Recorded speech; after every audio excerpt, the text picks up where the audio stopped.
Porque la música es algo a lo que los convoco. Tenemos que rescatar al psicoanálisis. Y esta es una época fundante. La única posibilidad de rescatar al psicoanálisis es rescatarlo en su vertiente sexual. La sexualidad. El ser humano es buscador de placer. Luego ya Freud nos va a complicar la vida en el 20 con la pulsión de muerte. Pero quedémonos por un ratito con los sueños. Un ratito con los sueños. Hace poquito, un querido futuro colega, que está hoy presente aquí, me dejó pensando, como habitualmente suele hacerlo, acerca de un artículo de Freud. Y empezamos el recorrido. Yo te voy a pedir, Emanuel, que 5 minutos antes del receso, a mí me cortes, no importa, hay que cortarme directamente, ¿no? Y le vamos a pasar la palabra a Estela para que lea el caso Emma, que es un caso que está perdido dentro de una obra perdida de Freud, de alguna forma, que es el proyecto. En su segunda parte, la parte más perdida de la obra más perdida. Lo que quería decir respecto, y voy a tratar de no irme por las ramas si puedo, es acerca de un artículo del año 17, tomo 17, página 127, eso ayuda un poco, que se llama Una dificultad del psicoanálisis. Entonces ahí venimos a esto que decía él de lo enajenado. Una dificultad del psicoanálisis. Y ahí lo que nos dice Freud es que el psicoanálisis enajena en el sentido de que genera un interrogante acerca de lo que nos ocurre, que va más allá que si uno no está tomado por ese interrogante, por ese por qué, por ese de dónde viene el síntoma. No hay psicoanálisis. En ese sentido, de lo que nos enajena es de la conciencia. Nos enajena del estatuto de lo consciente.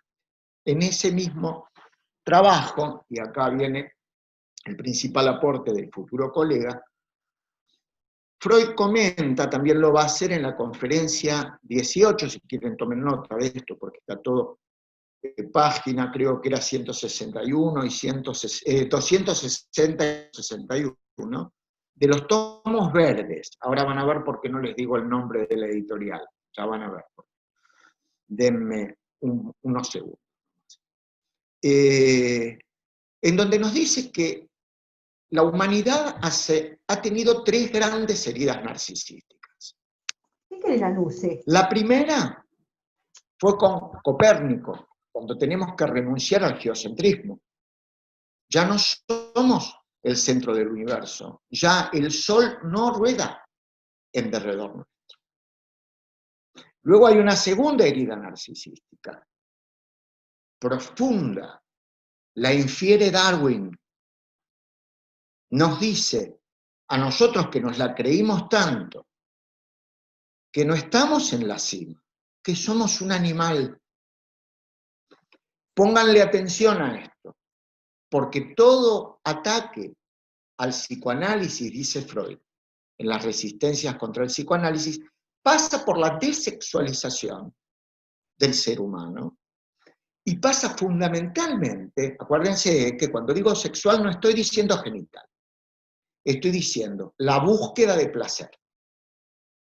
A esto voy, no importa, después vemos sublimado o no sublimado. La búsqueda de placer. Y la gran tercera, o sea, somos todos derivados entre animales. Y la tercera gran herida narcisista, Freud no dice, la infiero yo les digo, la infirió él. Es el advenimiento del concepto de inconsciente sexual. Tengan en cuenta, 17, antes del 20, más allá del principio del placer, pulsión de muerte. Estamos en la era de duelo y melancolía, todavía no había terminado la Primera Guerra Mundial. Entonces Freud tiene la necesidad de explicar que aparece como una especie de revolución epistemológica con el psicoanálisis. Ya saber no es conocer. Saber no es conocer. Algo nos pasa, no sabemos de dónde viene, pero en realidad no conocemos de dónde viene. Él va a decir que viene de lo sexual. El otro día nos quedamos hablando con Estela, de Lotasúa, que damos juntos seminarios, etc., y estamos casados hace 30 años. Charlábamos la otra vez acerca de episodios fundantes del concepto de inconsciente en Freud, de la historia, especulando, ¿no? La verdad que no me interesa tener razón, ¿no? Creemos que es así, nos parece. A mí me parece que el episodio de cuando Freud caminaba por las calles de Viena, junto a su padre, que llevaba una kipá, como todo buen judío, y adviene un antisemita, le quita la gorra, la kipá, la tira al piso, y Shlomo, el padre, se arrodilla, a mí me da la impresión que ahí se instala algo en esto de arrodillarse dentro de Freud, que de algún modo va a dar, después hay muchas hipótesis, ¿no? Estela me recordó, como suele hacer habitualmente, un episodio previo que remite a la fobia. Saben ustedes, tenía una fobia Freud, la fobia a los trenes. Y él recuerda algo del orden de la desnudez de la madre en la infancia. Muy interesante, porque hace remitir una cosa de la otra. Luego, ¿podés, Emanuel, por favor, mandar por chat 2 palabritas que pusimos ahí en alemán? Ustedes disculpen, pero el alemán se imaginarán que no es mi fuerte, ¿no? Creo que ahí, a través del chat, les va a llegar, disculpen la pronunciación, Bewusstsein y Gewissen. Después léanla ustedes y si pueden, pronúnciela. Yo no puedo. Gracias. Y esto diferencia, miren, tengan cuidado. Por eso les dije antes que no iba a nombrar la editorial de los libros verdes, que es la que leo, la verdad que es la que leo, porque tiene un error garrafal. Yo siempre así, dando puntazos en cosas medio complejas. Inconsciente, derivado de Bewusstsein, tiene que ver con la conciencia perceptual. En cambio, Gewissen, etimología pura, de la obra de Freud, habla de conciencia moral. Escribir conciencia con C parece una pavada, sin la S adelante, error que se da en toda la obra publicada por esa editorial. Bueno, yo se lo perdono igual, ¿no? Es hablar de conciencia moral. Con ese adelante es estar contraponiéndose a lo consciente. Ligeramente, ¿cuánto ando de tiempo, más o menos, Emma? 5, bárbaro, sobra. Bueno, entonces, el tema es el siguiente, a ver si me explico el porqué de esta presentación. Del inconsciente hablan muchos. Habla la metafísica, la filosofía, habla, qué sé yo, hay montones de situaciones a las cuales Freud no dudó en llamar cosmovisionales, lo cual no representa un insulto, porque Freud lo que estaba buscando es la especificidad del psicoanálisis. ¿A qué llamaba él? Entonces hay como un recorrido que hace Freud para llegar hasta el concepto de un inconsciente autónomo. Algunos hablan de un concepto de inconsciente prepsicoanalítico. Yo les quiero aclarar algo que hace al modo en el que yo pienso la teoría. Y algunos también, otros también. Yo no estoy de acuerdo ni con primera teoría de la angustia, segunda teoría de la angustia. También se puede hablar de tercera teoría de la angustia, si se ponen a pensar.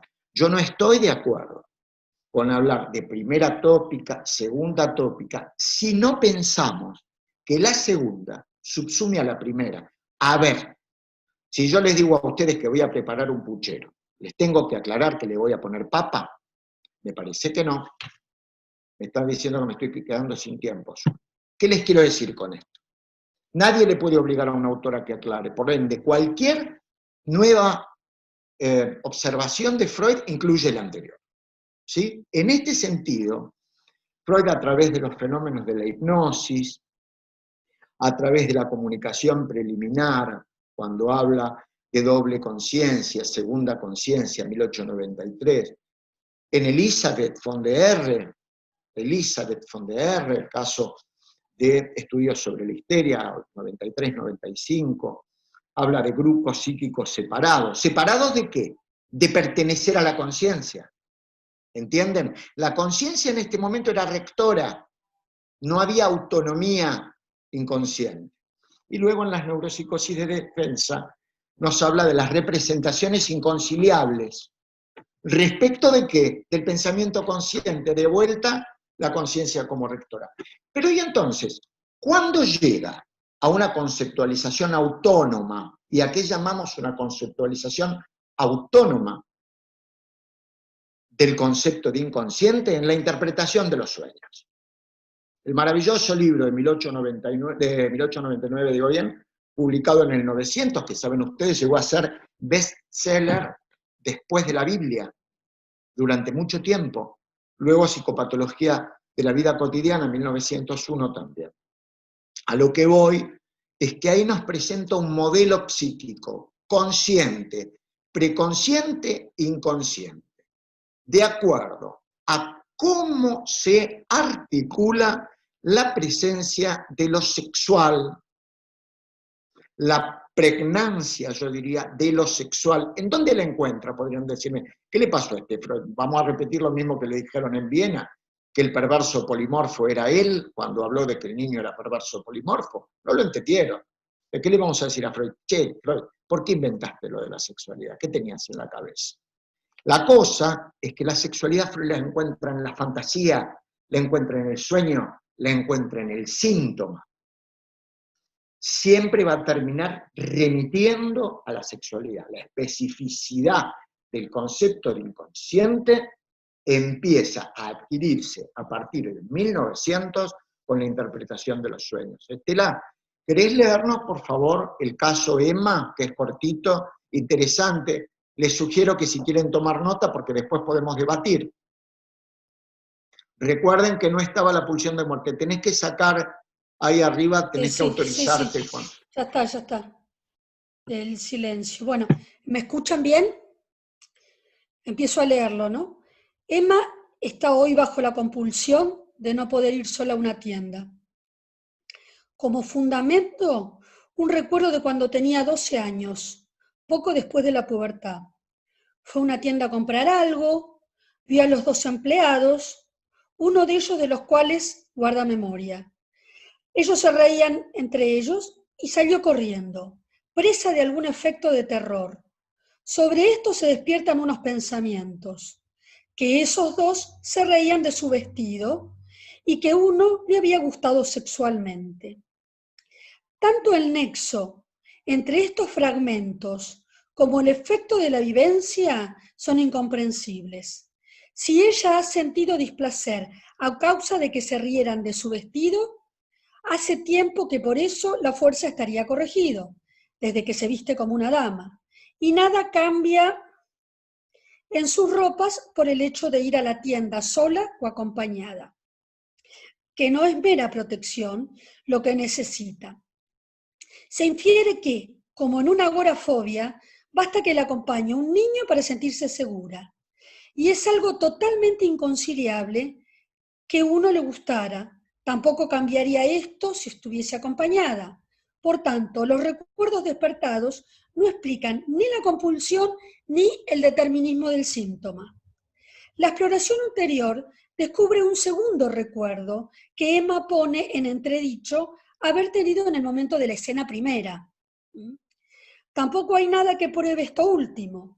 Siendo una niña de 8 años, fue por 2 veces a la tienda de un pastelero para comprar golosinas, y este caballero le pellizcó los genitales a través del vestido. No obstante, la primera experiencia, acudió ahí una segunda vez. Luego de la segunda no fue más. Ahora bien, se reprocha haber ido por segunda vez, como si de ese modo hubiese querido provocar el atentado. De hecho, cabe reconducir a esta vivencia un estado de mala conciencia oprimente. Ahora comprendemos la escena 1, la de los empleados, si recurrimos a la escena 2, a la del pastelero. Solo nos hace falta una conexión asociativa entre ambas. Ella misma señala que es proporcionada por la risa. Dice que la risa de los empleados le hacía acordarse de la risotada con que el pastelero había acompañado su atentado. Entonces el proceso se puede reconstruir como lo que sigue. En la tienda, los dos empleados ríen. Esta risa evoca inconscientemente el recuerdo del pastelero. La situación presenta otra semejanza. De nuevo, está sola en un negocio. Junto con el pastelero es recordado el pellizco a través del vestido. Pero ella, entre tanto, se ha vuelto púber. Con el recuerdo despierta, cosa que en aquel momento era incapaz de hacer, un desprendimiento sexual que se transpone en angustia. Con esta angustia tiene miedo de que los empleados pudieran repetir el atentado y se escapa. Ahí estaría el bueno que expliques el trauma en 2 tiempos. Bueno, no sé si lo Bueno, gracias. Emma, vos querías decir algo, me parece. ¿Yo? No, Emanuel. Ah. No, les quería decir que ahora en unos minutos, bueno, vamos a tener los 5 minutos de break. No hace falta que se tengan que ir de la sala, pero pueden, si quieren, detener el video, hacer lo que tengan que hacer, y después se vuelven directamente a unir directamente, vienen acá. No va a tener que salir de este link y volver a ingresar. Perfecto. ¿Y vos qué te parece que hagamos? ¿Seguimos ahora o te parece que el break cada uno lo determine por su... No, si no podemos hacer 5 minutos y 35 podemos volver. ¿Qué te parece? Bueno, ¿estamos de acuerdo? ¿Les parece? Bueno, en 5 minutitos retomamos con la metapsicología del 15, la bruja. Perdón, ¿no vas a explicar el trauma en 2 tiempos que se ve acá en lo que leí? Por supuesto, pero eso después en el debate. Por eso el material, vean, fíjense a quienes no lo hayan observado, que ha ido por el chat. En el chat está el material del caso Emma, que Emanuel me tuvo la enorme amabilidad de incorporar. Yo voy a estar acá, pero si quieren tomarse 5 minutos, por ahí, yo no sé si vos te querés tomar 5 minutos, Estela, si no podemos hablar entre... No, yo no me los tomo, yo pero... no lo tengo, dice Eleonora. No se va. Ahí, Emma. ¿Se No, termina, para Emma, el que Zoom? charlemos un poco el caso, ¿no? Si querés. Bueno, ¿Qué te no, parece a dice vos? Emma que sigue el Zoom, Sí, sigue, que no sigue. se corta. Así que sigamos. Dale, pero ¿qué te Así no parece a cortamos vos? en la mitad. ¿Cómo? El caso Emma, decime vos qué te parece. A mí me parece que ahí se ve fantástico el trauma en 2 tiempos, porque primero está la idea reprimida, que es la escena que la chica esta no recuerda, que tan solo la recuerda en la medida en que tiene el aparato psíquico constituido como para recordar en esta segunda escena la primera escena. ¿Se entiende? Sí, totalmente. El trauma aparece en el segundo tiempo. Esto me parece que es una idea muy interesante de Freud. Esto del trauma en 2 tiempos, por un lado. Y por otro lado, ¿cuándo puede ser algo traumático? Acá aclara bien que es a la pubertad, que en la pubertad se resignifica el trauma. Y eso lo vemos en el consultorio permanentemente. Permanentemente, y algunos con cierta renuencia a la cuestión de la neurosis saltan con bastante facilidad, se lo digo yo que vengo trabajando hace 30 años en el tema de pacientes fronterizos, funcionamiento fronterizo, de borderline. ¿Cuántos cursos? Pero les digo que muy a la ligera se toma la cuestión de la neurosis. Hay mucha más neurosis de lo que suponemos detrás de algunas locuras aparentes. Ojo con ¿Detrás eso. de unas locuras? Que hay muchas más locuras de las que creemos detrás de... perdón, al revés, que hay mucha más neurosis de la que creemos detrás de ciertas locuras aparentes. Sí, yo creo que está el tema del trauma de 2 tiempos, sí. perdón, hay otra cosa que no sé si vos lo vas a comentar o no, pero cuando hablas del inconsciente, me parece que ahí también hay algo que no se le da mucha importancia, pero que para mí la tiene, es el tema de los accidentes. Los Vale. accidentes tienen un componente inconsciente. A ver, si bien hay mucha gente que hace una descripción eh, eh, causal de los accidentes, yo no sé si esto es tan así, lo pondría en duda, ¿no? Pero sí es verdad que por lo menos lo que yo he visto en el consultorio, cada vez que se produce un accidente, el paciente está en una situación de cambio. Y hay algo del orden de lo inconsciente puesto afuera, en una escena afuera, como para quien pueda ver que vea, digamos, pero si eso se puede ver como un accidente inconscientemente facilitado, y me parece que nos da, como los sueños, ¿no?, un buen material para trabajar. Acá quiero decir que Diego Louro nos comenta en el chat algo que está bueno, la palabra Nachtralich, que usa Freud en el concepto de a posteriori, que luego de algún modo intenta retomar Lacan desde el concepto de après-coup, hablaría acerca de esta cuestión del síntoma en dos tiempos. Déjame que voy a agregar algo. El tema de los accidentes, yo quiero decirlo porque ella no lo va a decir, Estela es especialista en accidentología psicoanalítica, estudió con Julio Granel en CIPEA. Yo lo que les quería decir es que hay que tener mucho cuidado en teoría, en no caer en lecturas sencillas. Cuando quiero complementarles lo que les decía de los sueños antes de pasar a la bruja, a la metapsicología del 15.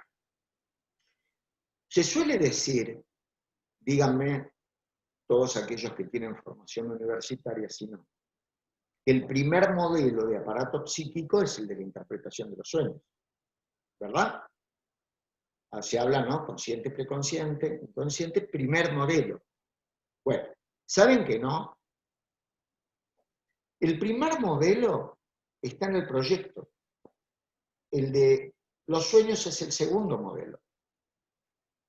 Ustedes tienen un primer modelo, que es el de un aparato psíquico neuronal, psi, de intercambio de energía. El segundo, de la interpretación de los sueños, 1900. El tercero, léanlo, artículos que no se leen, alteraciones psíquicas.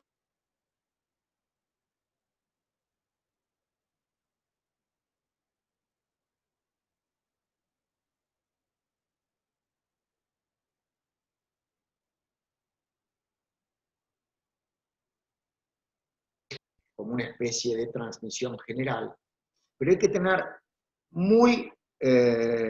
sí, Eleonora, es el segundo, me escribe acá Eleonora, es, y se cortó Carolina Permuy, me dice. Yo lo que les...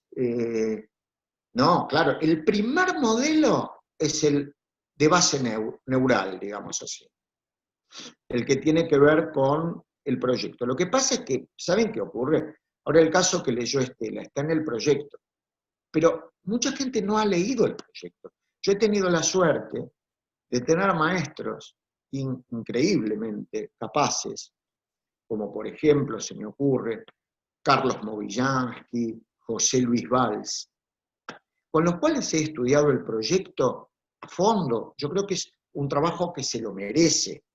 Es muy importante, muy interesante.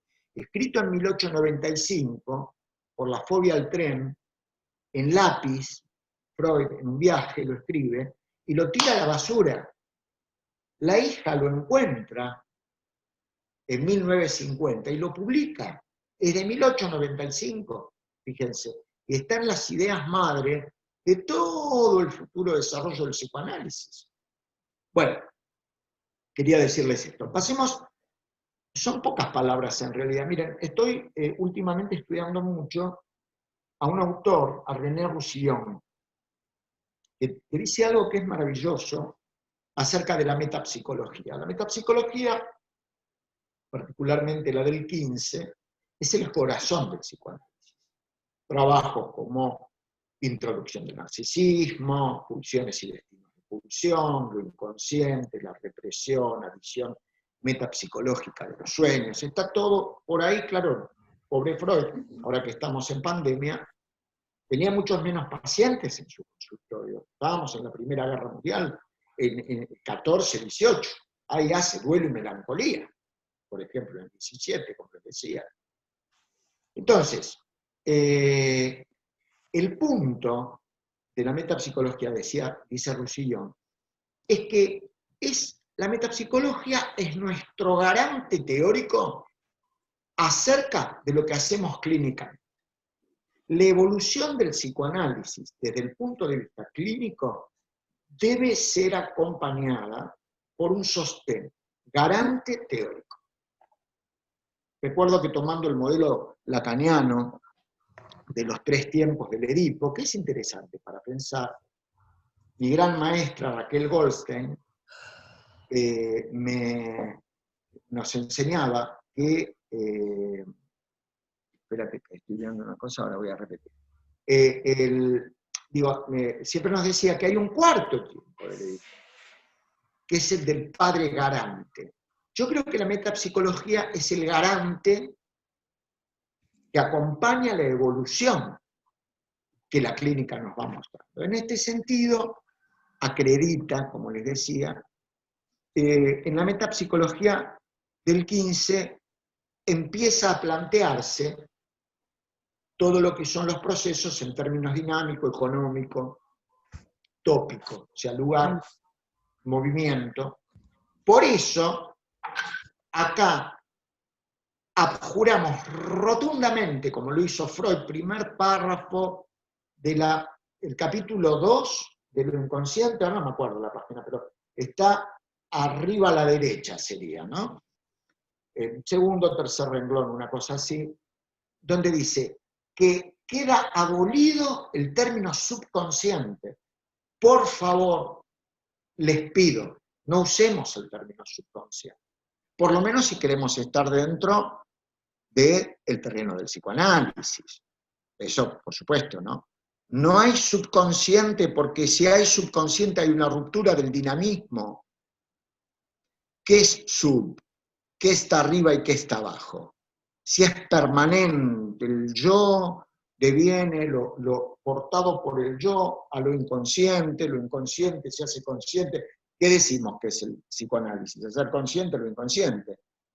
Por ejemplo, cuando uno trabaja con la psicosis, es el inconsciente, por decirlo de algún modo, debemos ayudarlo a hacerse consciente, digamos así, a lo consciente, a hacerse inconsciente, al revés que en la neurosis. Ahora después yo voy a ir a las preguntas, porque me están enviando algunas preguntas que me parecen interesantes. Entonces yo les hice una promesa, porque yo quiero promover algo en ustedes, quizás algunos no lo necesiten, que es la lectura de Freud, pero de Freud, de Sigmund Freud. Ahí tienen varias opciones, ¿no? A mí me gusta bastante la Standard Edition inglesa, ¿no? Está bastante, una traducción, está buena, la traducción de los libros marrones también, tiene algunos trabajos que no hay, a mí no, por lo menos me parece que está, uno es el proyecto, mala la traducción, no me gusta esa traducción, y otra es en el yo y el ello. Ahora, yo les hice una promesa, que les iba a dar una palabra por cada capítulo de lo inconsciente de Freud. Porque por un lado se hace muy extenso, si no, y por otro lado porque yo lo que necesito hacer, lo que tengo ganas de hacer, lo que deseo, es transmitirles un mapa. Todo esto que les estoy contando es un mapa de un recorrido. Entonces, cuando estamos en lo inconsciente, en B, 7 capítulos. En el primer capítulo nos habla de la especificidad, del concepto de inconsciente. En el segundo, del intercambio entre sistemas, el modelo tópico. En el tercero, nos habla de algo bien complejo, los sentimientos inconscientes. Todos tenemos claro que hay uno paradigmático, el sentimiento inconsciente de culpa, ¿verdad?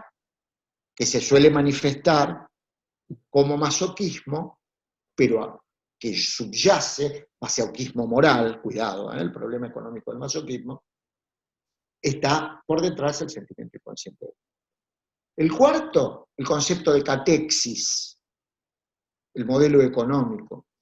Quinto capítulo, las características, no hay negación, fíjense, no hay duda, no hay lógica, no hay tiempo. El otro día me corrigió un amigo una foto que saqué en el consultorio que estaba dado vuelta mi título. Entonces nos reíamos los dos y le decía, está escrito en ello mi título, se veía dado vuelta.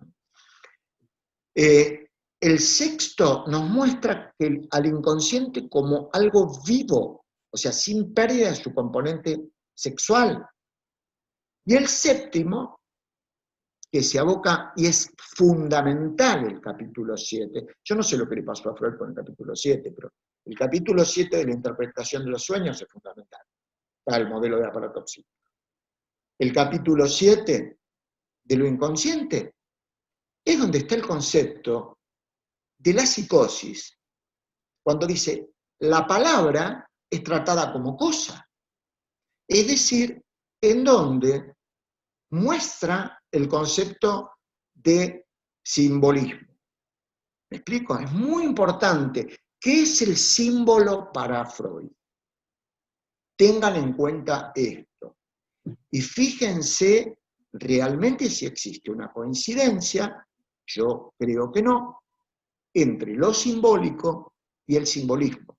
Son dos cuestiones distintas de dos posiciones teóricas que pueden ser complementarias, pero que hay que reconocer en su diferencia. Finalmente, les quería comentar, espérenme un cachito, porque yo necesito mi ayuda a memoria a esta altura del partido. Les decía la metapsicología, lo inconsciente, el yo, sin papelito, el yo y el ello. El yo y el ello, miren. El yo y el ello nos muestra un cambio absoluto respecto del concepto de inconsciente. Hasta ahora teníamos que el inconsciente es intersistémico, entre consciente, inconsciente, ¿me explico? Es intrasistémico. Cuando aparece el modelo estructural, es decir, el yo, el ello y el superyo, les hago una pequeña, en 1923, les hago una pequeña postilla. Nunca entendí por qué se llama el yo y el ello. Si alguno lo sabe, después le pido que me lo aporte, porque, digamos, lo más importante que tiene para presentar Freud allí es el superyo. Digamos, el ello está bueno, vuelve a colocar algo, me estaba olvidando, que también pone en la interpretación de los sueños, que los contenidos inconscientes no son solo los reprimidos, hay también contenidos, dice, heredados. Más adelante, Moisés y la religión monoteísta lo va a aclarar cuando habla de las fantasías filogenéticas. Después no me quiero extender porque si empezamos a nombrar las fantasías filogenéticas nos vamos de tema. Pero acá arma un modelo estructural, yo, ello, superyo. Y lo inconsciente, el inconsciente o lo inconsciente, las dos cosas. Es sustantivo y adjetivo. Recuerden, en tanto lugar, lo que nos dice Freud en la interpretación de los sueños. No confundamos el edificio con los andamios. Viva el poder progresar, pero recuerden, la metapsicología tiene que sostener. No podemos decir dónde está el yo, el superyo y el ello, porque son conceptualizaciones teóricas, son andamiajes. Allí muestra un nuevo modelo de funcionamiento del inconsciente, que es A ver, antes era inter, acá es intrasistémico. ¿Me explico? ¿Qué quiere decir esto? Que el ello, bueno, contenido inconsciente, el yo tiene su parte inconsciente, por ejemplo, los mecanismos de defensa. ¿Me explico? Yo. El ello y el superyo, que tiene su parte que uno concientiza, su conciencia moral, y otra que es inconsciente. ¿Se entiende? Este es el mapa que yo les quería brindar. No podemos olvidar a Klein, para honor al tiempo y al intercambio. Hay que recordar que Klein trabaja el tema de las fantasías inconscientes. Si tienen ganas de recorrer la diferencia del concepto de fantasía entre Freud y Klein, hay un trabajo del maestro Dalvia, creo que lo publicó en la revista de la Escuela de Psicoterapia para Graduados, en donde está muy bien puntualizado, y luego, bueno, todos sabemos la cierta renuencia de Lacan, por decirlo moderadamente, en admitir los componentes heredados, más vinculados con lo animal del ser humano, y su teoría acerca de la estructura del inconsciente, cuando plantea esto del inconsciente estructurado como un lenguaje. Yo podría adscribir en alguna medida a esa idea, en tanto me preguntaría como qué lenguaje, como un lenguaje de palabras. Yo creo que no, yo creo que como un lenguaje simbólico. Yo creo que el inconsciente está estructurado en base a símbolos. Después estos advendrán o no advendrán palabras. Bueno, yo quería contarles esto, y lo que quiero es, Emma, si podemos darle la palabra a quien quiera participar, preguntar. Acá hay algunas que me piden, a ver, esperen, a ver dónde están. Eleonora, si Sueños no era el segundo, sí, era el segundo. ¿Dónde estás, Elio? A ver, te quiero ver, ¿dónde estás? Elio, gran colaboradora docente, que nos acompaña en nuestros cursos del Hospital Moyano permanentemente, no sé por dónde anda ahora, aparecerá. Sí, claro que el sueño es el segundo modelo, no es el primer modelo de aparato psíquico. Eso es clarísimo. Lo que pasa es que hay que leer el proyecto. Acá me pregunta Claudia, ¿puede ser? Igley. Si querés desactivate tu...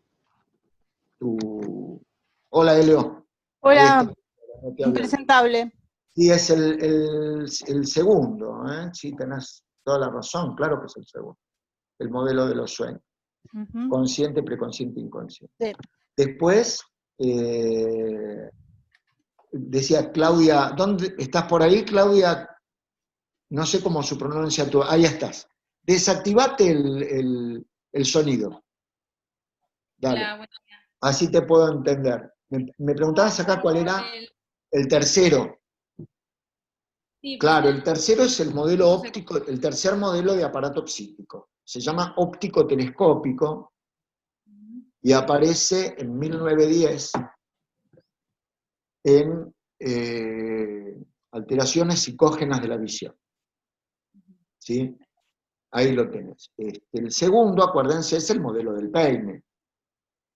El modelo del peine, de la interpretación de los sueños, polo sensitivo, polo motor. Ahí creo que... ¿Querés preguntar algo más? Claudia, no, sí, ahí. gracias. Te preguntaba si querías preguntar algo más sobre esto, No, que sobre te esto, pueda aclarar.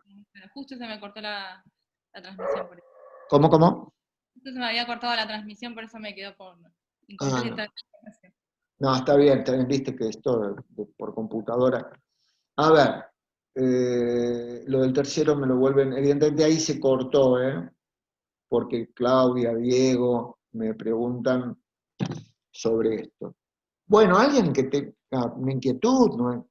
sobre que quiera participar, dale, Ali.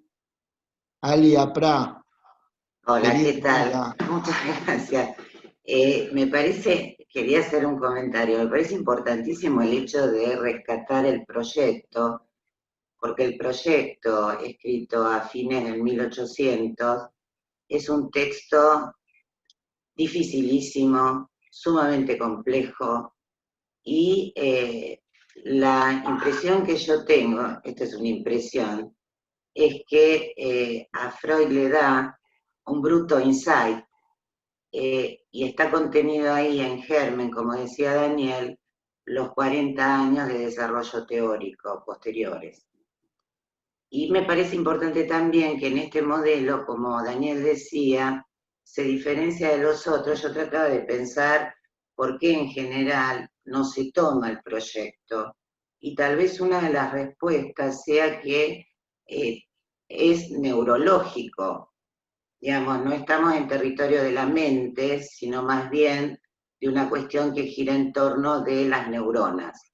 Sin embargo, es tan potente que si uno reemplaza los distintos tipos de neuronas por lo que después van a ser funciones mentales, nos da una cantidad de información impresionante. Por eso te agradezco esto de que lo hayas tomado, ¿no? Como un aporte importantísimo. A mí me parece que es muy importante el proyecto.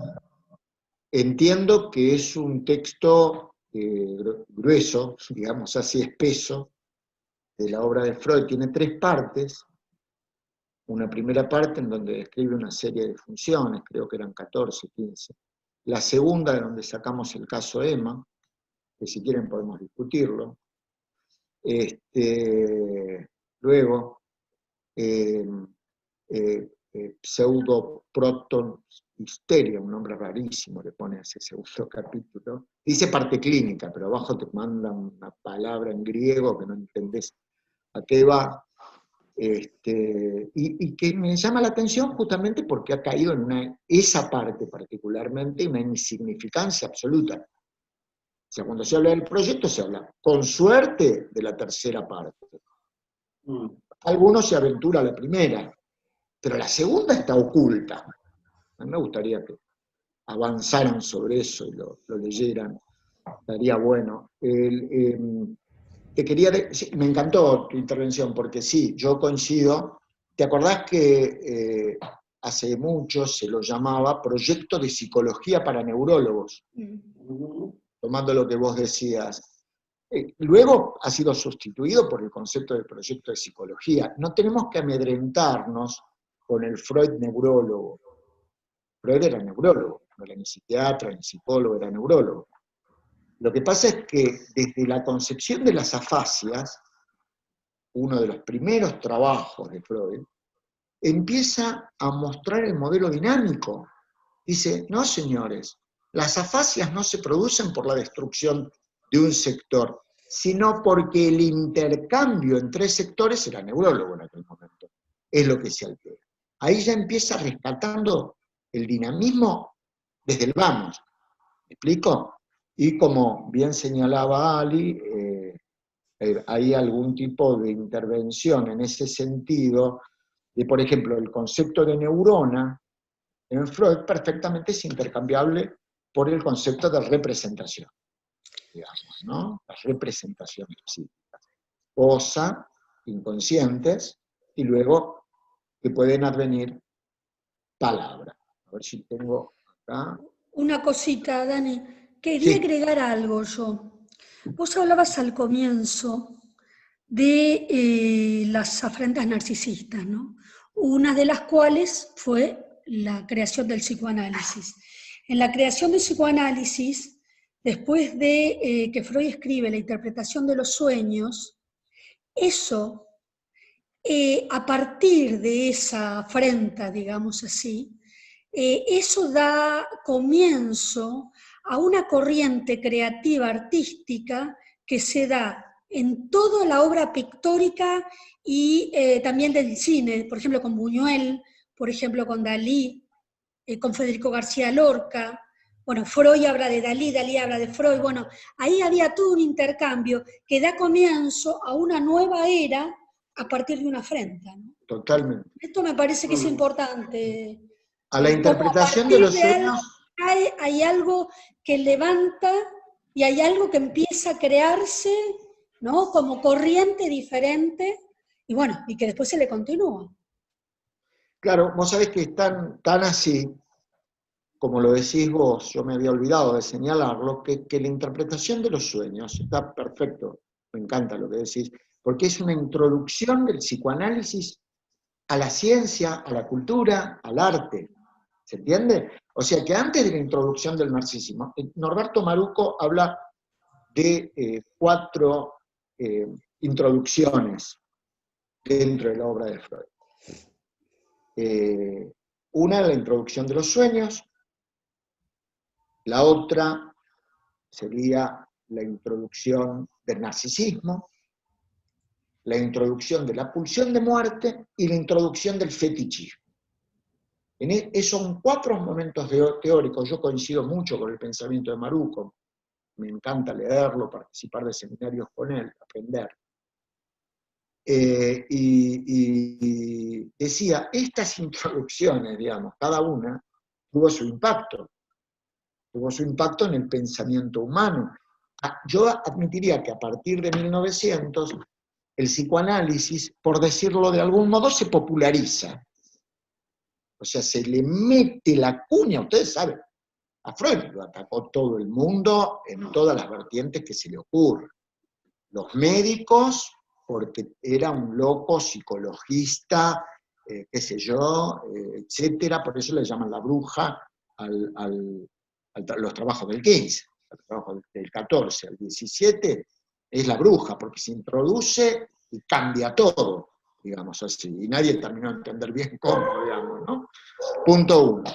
Punto 2, imagínense, los médicos cuando habló de que los niños, yo tengo pensado, si ustedes tienen ganas, ¿no? Y si tanto Diego Orellano como Emma me acompañan de vuelta, si no solito no me animo, a plantearles alguna otra opción de comunicación entre nosotros para el mes que viene, si ustedes quieren, ahora que estamos en cuarentena, cómo aprovecharlo. Yo creo que el tema tendría que ser la sexualidad infantil. Es un tema importantísimo, porque a Freud lo trataron de perverso. Él dijo que el niño era perverso polimorfo porque está en juego todas sus zonas erógenas, el concepto de zona erógena, por ejemplo. Yo lo que pasa es que no quiero irme más de las ramas de lo que ya me estoy yendo, pero el concepto de zona erógena, dijo, los niños son perversos polimorfos, lo rajaron de la Sociedad Médica de Viena, perdón que use este tipo de términos, pero me siento en familia, digamos, en términos reales y simbólicos, digamos, por decirle qué era eso del psicoanálisis, de qué sé yo, de que venía el inconsciente, qué es eso de un inconsciente sexual. Bueno, ya cuando dijo que los niños eran perversos polimorfos, lo echaron directamente, ya no podía. Y el tipo se animó a muchas cosas. A ver, nadie lo lee tampoco. Estudió psicoanálisis y telepatía, los sueños y la telepatía. El tipo se siguió preguntando, todos hablan, por eso todo método de indagación de un sujeto sobre sí mismo me parece importante. Todo método de indagación. A lo que voy es Freud era judío ateo, por ende no se lo bancaba. Después, se metió con la iglesia, a la cual denominó masas artificiales, no se lo bancaba. Dijo que la filosofía, la ciencia misma, la religión y hasta el psicoanálisis corrían el riesgo de ser una cosmovisión. No se puede entender todo desde un mismo lugar. Ese deseo narcisista, ahí está la cuestión de la herida narcisística, ahí la tenés bien clarita, porque el tipo va y le dice, masas artificiales, nombra 2, la iglesia y las milicias de hombres. Dice que lo coliga, fíjense ustedes, como para que no lo saquen a patadas también, lo que lo coliga era un deseo homosexual, que une a los miembros entre sí. ¿Se imaginan ustedes? No lo quería nadie, después encima vinieron los nazis, la Gestapo, y terminó en donde termina prácticamente todo en este mundo, que es en Inglaterra, digamos, ¿no? Sí, lo llevaron los ingleses, lo salvaron, ¿no? Pero digo, un sujeto muy atacado, pero que nos advirtió de algo, que tenemos que tener mucho cuidado. El otro día discutía esto con algunos colegas, y yo creo que ya estoy, ¿no? Emma, ¿estoy bien? Bueno, si quieren sigo, yo no tengo problema, ¿no? Porque en cuarentena ni les cuento. Pero el otro día discutíamos porque con los pacientes graves es importante, todos coincidimos, algo que es del orden de la ternura. Entonces, yo escuché atentamente, yo estoy de acuerdo. O sea, no es lo mismo tratar a un paciente grave, gravísimo, aún siendo neurótico, pero gravísimo, con actings, qué sé yo, accidentes, como decía Estela, no es lo mismo. Entonces, hay una palabra que utiliza mucho Julieta Amra, que tenemos cierto nivel de conocimiento desde hace unos cuantos años, que es alojar, ¿no? Uno aloja al paciente, tiene que tener un lugar, a mí me encanta esa palabra que usa Julieta, que aloja al otro. Entonces, hay algo que es del orden de la ternura, pero ¿qué pasa? Ahí entonces una colega, muy querida, decía, claro, pero lo que pasa es que eso, yo dije, bueno, claro, pero igual es de naturaleza sexual. A mí, no sé, que me van a colgar como un cartel de pornógrafo por esto, no creo. Pero la verdad que sí, yo creo que todo esto, todo lo psíquico es de naturaleza sexual, así se los digo. Aún la sublimación, porque está desexualizada, pero a ver, lo que la dio es la sexualidad. Y me decía que no, que prefería llamar a esto como era libidinal. Libidinal.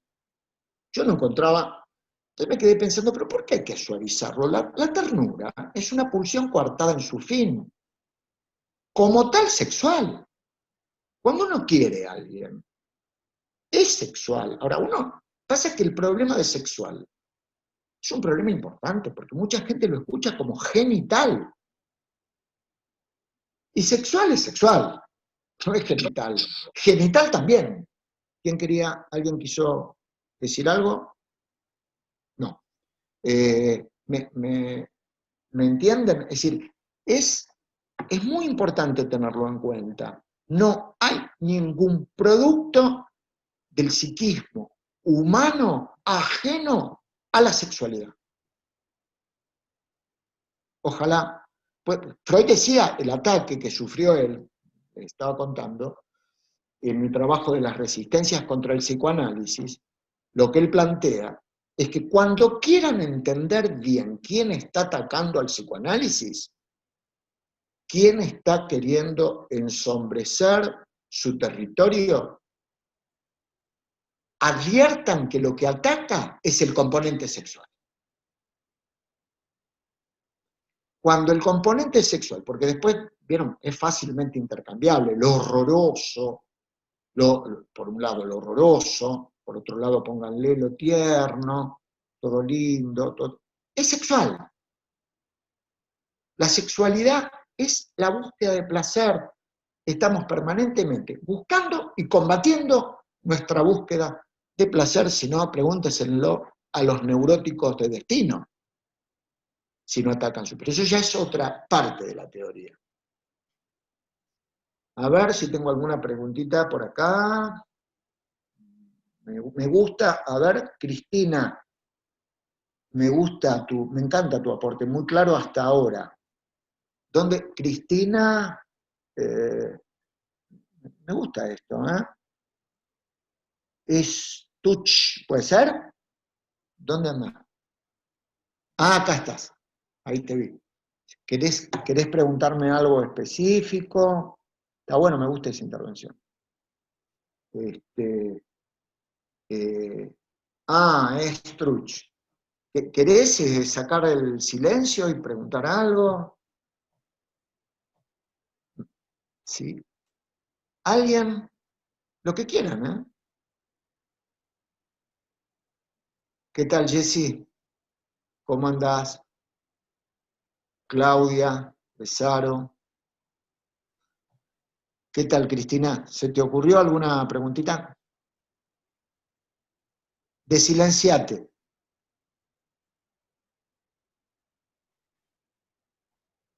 A ver. ¿Qué les pareció el caso, Emma? Dale, me parece que vamos a tener que hacer la vanguardia nosotros dos. Dani, ahí en el chat, ¿A Mónica quién? pregunta. Mónica hace una pregunta en el chat. Espérate. Mónica, ¿podría desplegar tu idea de que el inconsciente está formado por símbolos y no por palabras y la diferencia entre símbolo y simbolismo? Excelente pregunta. ¿Dónde estás, Mónica? ¿Estás por acá? Sacate el silencio y así te puedo ver. Bueno, si no, no importa. No, lo que pasa es que yo no dije solo de símbolos. Yo lo que estoy diciendo es que si nos quedamos en el terreno de la palabra, solamente perdemos un sostén simbólico, porque la palabra, mismo yendo al concepto de significante, para mí lo más fantástico e interesante que tiene el concepto de significante de Lacan es que responde a la conceptualización de objeto en Freud. Freud dice que el objeto es lo más contingente de la pulsión. ¿Se acuerdan que tiene 4 aspectos la pulsión? Es lo más contingente. Entonces, digamos que hay una variabilidad. Hay algo que es invariable y es el símbolo. Por eso digo, una cosa es la teoría lacaniana con la introducción a lo simbólico que yo respeto. Tengan cuidado de qué Lacan estamos hablando, porque cuando se habla de Lacan, yo no soy lacaniano, pero estudié Lacan. ¿Eh? Es decir, estudié bastante. Yo lo que les quiero decir es lo siguiente. Vean de qué Lacan hablamos. Porque si estamos hablando del último Lacan, no le presta tanta importancia a lo simbólico, le da más importancia a lo real, que es cuando crea toda la doctrina del sintón, digamos, ¿no? ¿Por qué? Porque era un tipo honesto, la clínica se lo pedía, la clínica que él veía le pedía eso. Pero creo que claramente simbólico es uno de los 3 registros, real, imaginario, simbólico, al cual dedica un amplio estudio. Y otra cosa es el símbolo en Freud. El símbolo es un sostén en este sentido.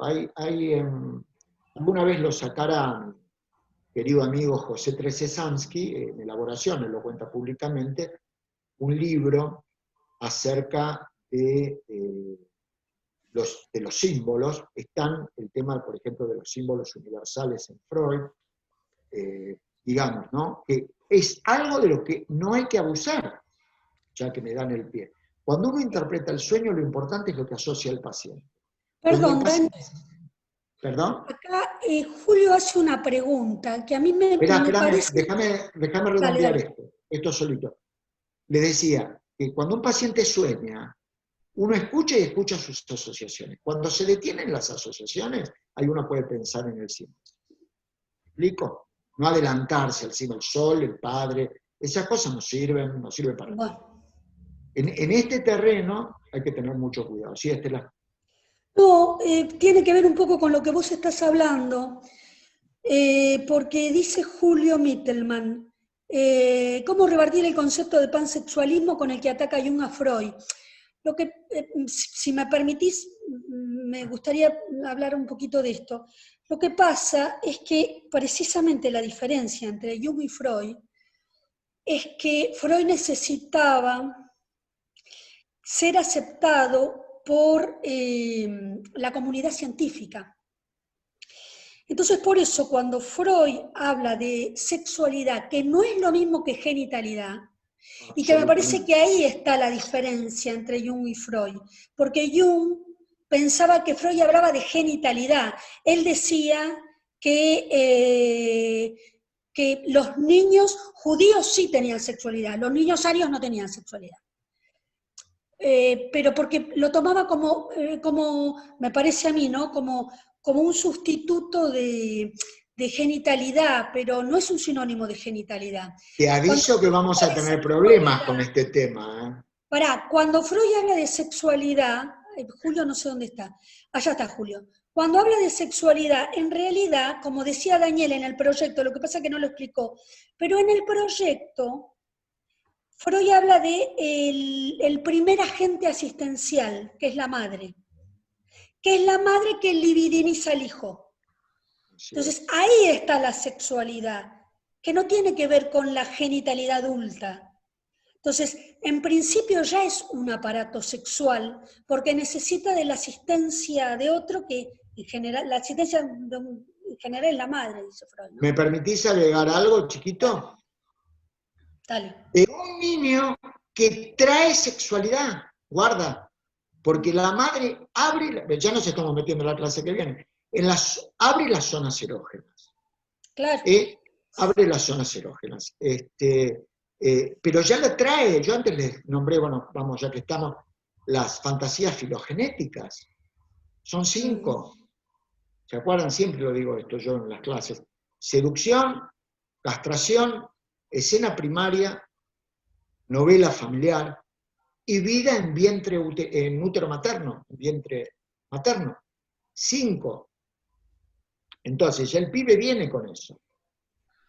Y es algo que luego se ve en la clínica. Moisés, insisto, Moisés y la religión monoteísta, cuando él le atribuye el hombre de los lobos, cuando el hombre de los lobos advierte la escena primaria, ve la escena primaria, a los padres teniendo sexualidad con algo que se denomina coitus a tergo, se hace caca encima y se pone a llorar.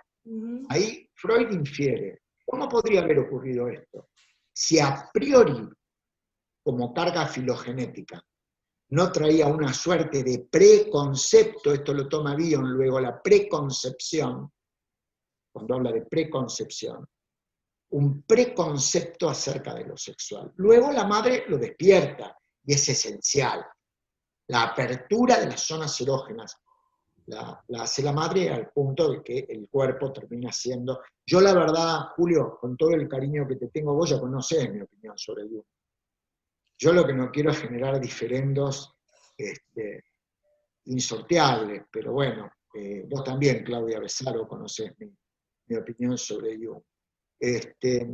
A mí me gusta hablar de psicoanálisis. No sé si les resumo algo acerca del tema, pero es lo que me interesa. Con esto que vos estás diciendo, a mí me parece que lo que se agrega es que, al fin y al cabo, concluimos en que todo síntoma tiene un núcleo sexual. Y vos decías hace un ratito, hablar un poco del caso Emma. Ahí se ve claramente como algo del orden de lo sexual que pasa en un momento determinado de la vida, cuando todavía no es registrado como tal, no produce síntoma, sino que después algo que remite por asociación a aquella escena infantil, por ejemplo las risas de estos muchachos que ella decía que se reían de su vestido, como por asociación, que es sexual al fin y al cabo, como ella resignifica el primer episodio, ¿no? Y se da cuenta de la sexualidad. Fíjense, ¿cómo llega un paciente a análisis? El paciente llega a análisis, supongamos un paciente adulto, planteando, ¿me pasa esto? A ver, miren, les cuento un ejemplo clínico cortito. Una vez viene un paciente, lo derivaron y vino, digamos. Se sienta acá en el consultorio en aquellas épocas en las cuales uno atendía en forma presencial, digamos. parece tanto tiempo pasado, ¿no? Y el hombre se sienta y me dice, mire, usted no me va a poder atender a mí. Ah, bueno, le agradecí que quisiera no darme trabajo, digamos, ¿no? Le agradecí, no quería hacer un esfuerzo para mí. No, yo no. El problema que yo tengo es que a mí no me gusta hablar, yo no voy a hablar. ¿Sabe qué? Fui a un psicólogo, otra psicóloga, y nunca hablé. Así que me voy, me dicen que me vaya de los tratamientos. Así como usted me va a echar a mí, porque yo no hablo, se lo voy advirtiendo de entrada, si la hacemos más corta. Y se quedó callado. Y le dije, pero ¿por qué lo iría a echar? Porque usted no habla. ¿Por qué no habla? ¿Pero por qué? ¿Cuál es el motivo que usted ve en que yo lo fuera? Por supuesto que se quedó callado. Digo, ¿sabe lo que usted me está planteando? Que si yo, por ejemplo, fuera su médico clínico y usted viniera con fiebre, le dijera no. Fiebre, no. A mí no me vengas con fiebre. ¿Para qué me venís a molestar con la fiebre? Y soy médico clínico. Es decir, bueno, fuimos viendo que el síntoma era quedarse callado. Y remitía, tomo lo de Estela, ahora, ahí está.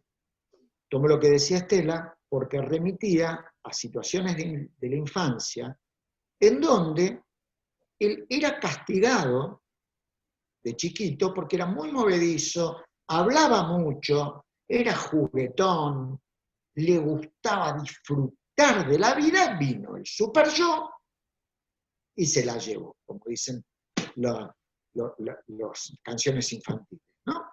Vino el super yo, ¿eh? Todos quienes me conocen saben mi concepción acerca del super yo, ¿no? Yo no concibo la idea de un super yo protector, caldo puro de pulsión de muerte. Y no estoy acusando a la autoridad de los padres de ello, sino al autoritarismo de la cultura representada a través de los padres.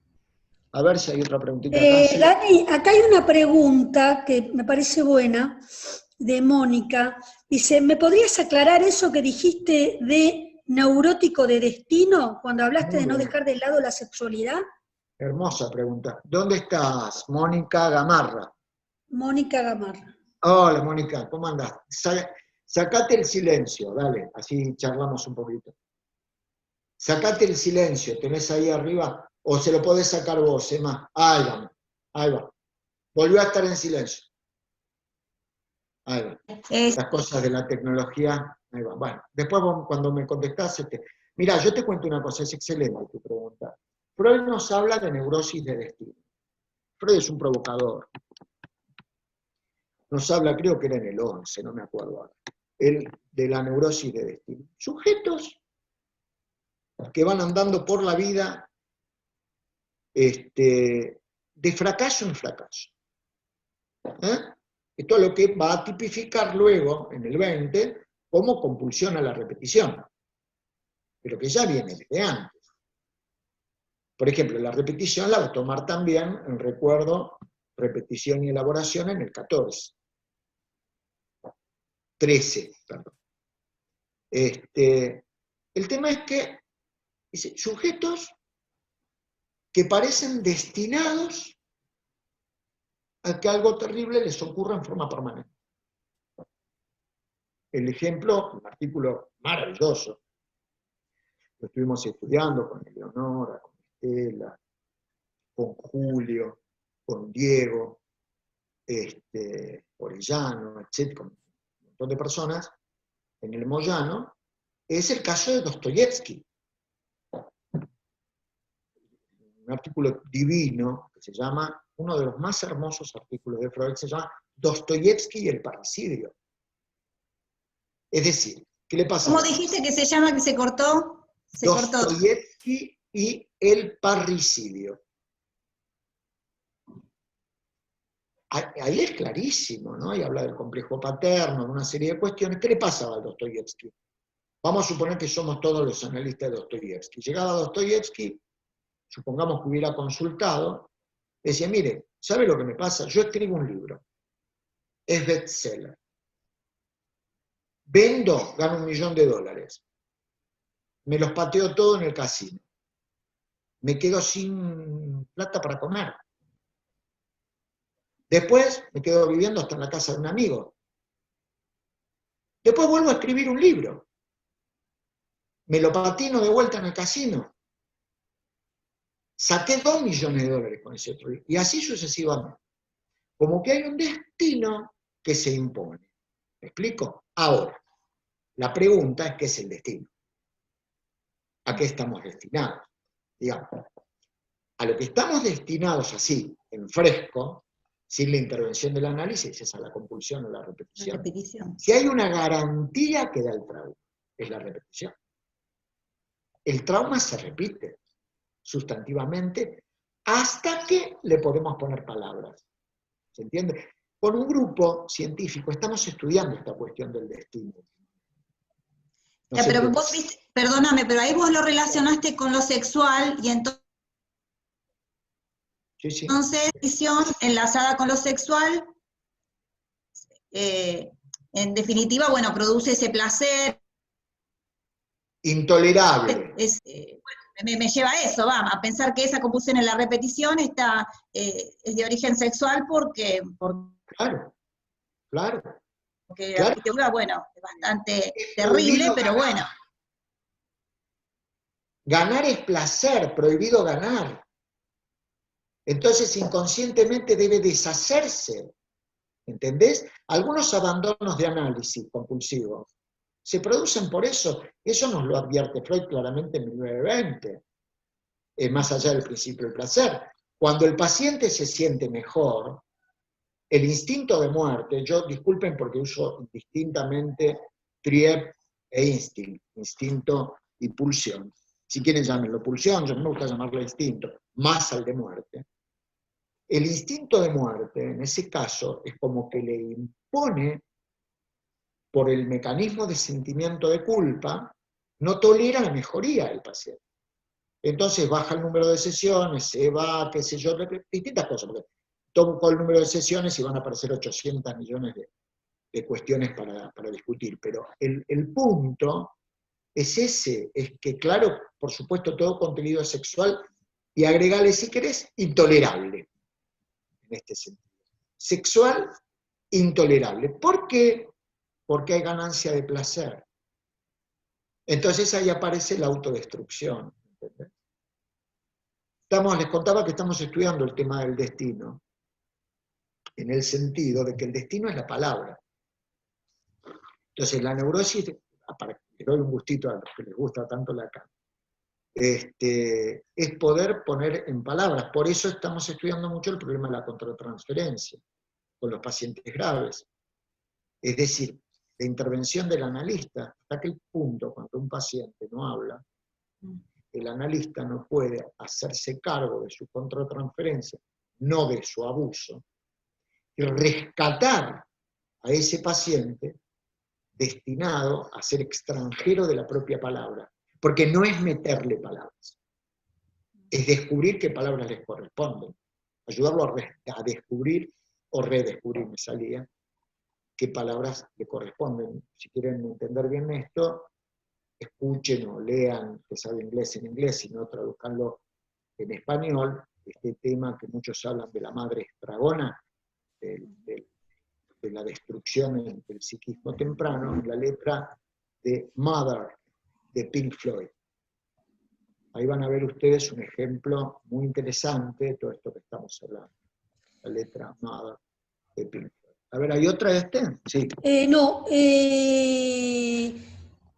yo iba a decir dos cosas. Una, vos hablas de instinto de muerte, yo no estoy de acuerdo. Para mí es pulsión de muerte, pero bueno, otra cosa, queda para otro momento. Vamos a discutir. ¿Cómo? Vamos a discutir. Bueno, lo dejamos para el presencial. Escuchame, Acá somos Dani. más formales. Discutimos cuando No. damos clases presenciales, pero acá vamos a hacer un poquito más. Y otra cosa que te iba a decir, si podías explicar. Vos decías que en un síntoma había mayor ganancia de placer cuando hablas de neurociencia de destino. ¿Por qué no explicás un poquito más qué es ganancia de placer sexual en un síntoma que aparentemente es displacentero? ¿Por qué no lo explicás un poquito más? Porque me parece que es un tema Pero importante. mirá que sembraste la semillita, ¿eh? Ahora después voy a Bueno, hacer...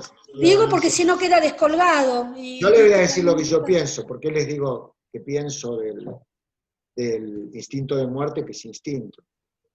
No existe representación psíquica de muerte en el ser humano. Está bien, no te metas con instinto o compulsión porque lo dejamos para otro momento. Bueno, Yo dije que para mí no es instinto, pero bueno, lo que pasa es que es lo dejamos complicado eso para otro hablar sin momento. representante representativo, hablar de pulsión, pero bueno, dejémoslo. El otro me parece vamos al más. trier, pulsión, así bien occidental. Yo digo esto, ganancia de placer en el síntoma. A ver, vamos al tema de Elizabeth, por ejemplo. Elizabeth era la de la cachetada, la de la bofetada. Digamos,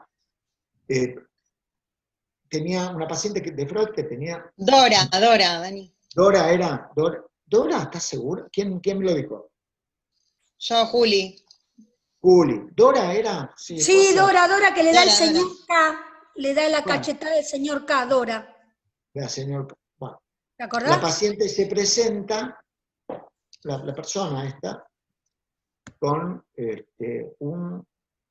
como lo que hoy llamaríamos una neuralgia del trigémino, digamos, con dolor acá, todo lo que sería la parte, que no se le iba, de aparición súbita. No, vos decís de Catalina, esa es Catalina, la que tenía todo nerviosa, Catalina.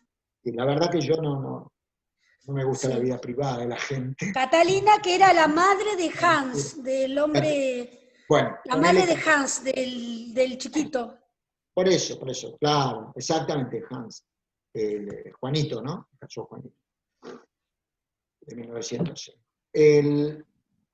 La paciente presentaba esto, ¿no? Y se presenta ante Freud. Freud lo interpreta que había en eso una rememoración de la bofetada.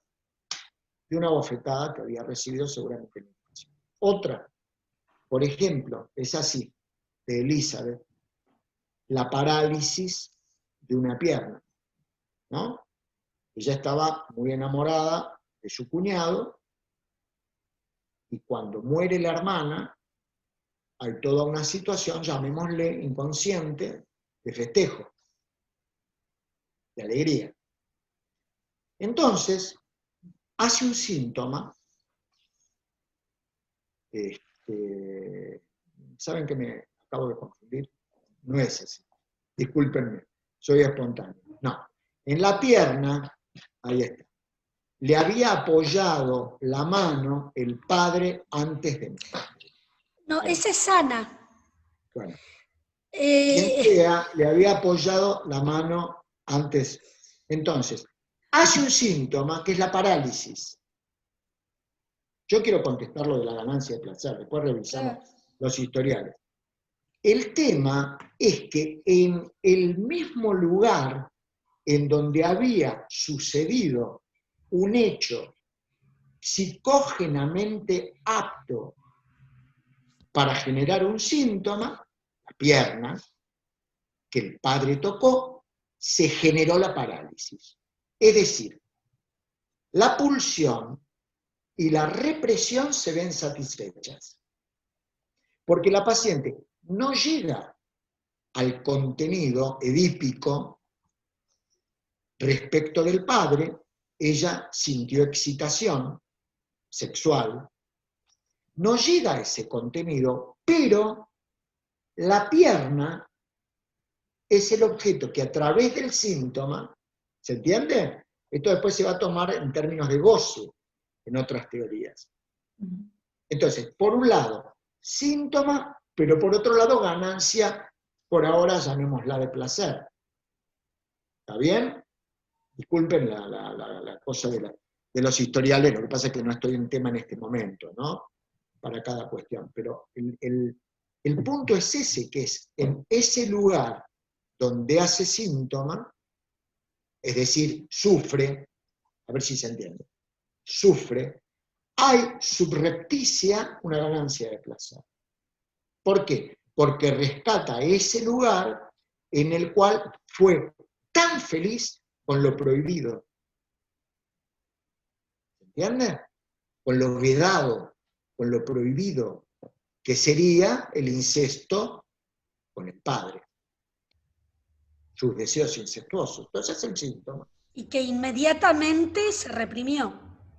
Digo, Inmediatamente.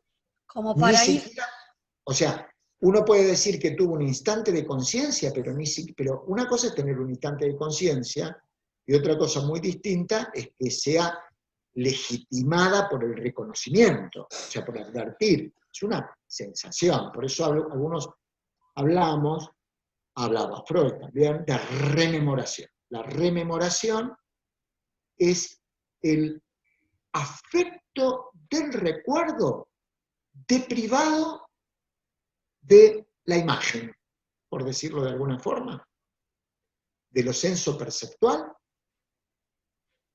La rememoración. ¿Hay alguna otra pregunta por acá? Dora, el señor K. No, yo ya creo que ya hay algunas personas que evidentemente se están retirando porque tienen pacientes. No, pero somos 46 en este momento. Capaz que hay 46 personas que le siguen. Ahí está, Natalia me aclaró, era Cecilia, tenés razón, que Freud le escribe Caecilia. Muy interesante ese historial, ¿eh? La bofetada, bla, bla, bla, bla, bla, bla. A ver. Ahí está, ¿ves? Ahí está. ¿Vos lo subiste, Emma, lo de Mother? ¿Quién subió Mother? A ver. Qué bueno, mirá. No, Dani, Eleonora. Elio, vos, ¿ves? Ahí lo tenés. Ahí lo tenés en inglés y lo tenés en español. Mamá te va a poner todos sus miedos.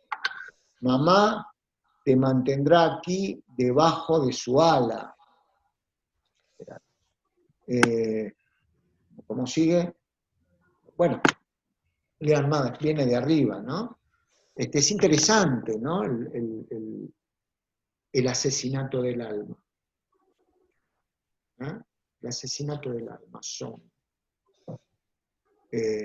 Trabajo muy interesante ligado al tema del hombre de los lobos, también lo hemos leído. Estos asesinatos del alma, que trasciende el nivel consciente, no es que sea a propósito, no es algo. Puede serlo, pero eso ya es otra cosa. Puede serlo. Entonces ahí estamos surgen muchos temas. ¿Alguna preguntita más? Que tengan ganas. A ver. Dani, una cosa, porque veo que ya muchas preguntas no hay, pero antes de que empiecen por ahí a retirarse, ¿por qué no explicás un poquito? Porque a todos les apareció APAMRA, como que presenta este meeting APAMRA. ¿Qué es eso? Ah, y otra cosa, antes de empezar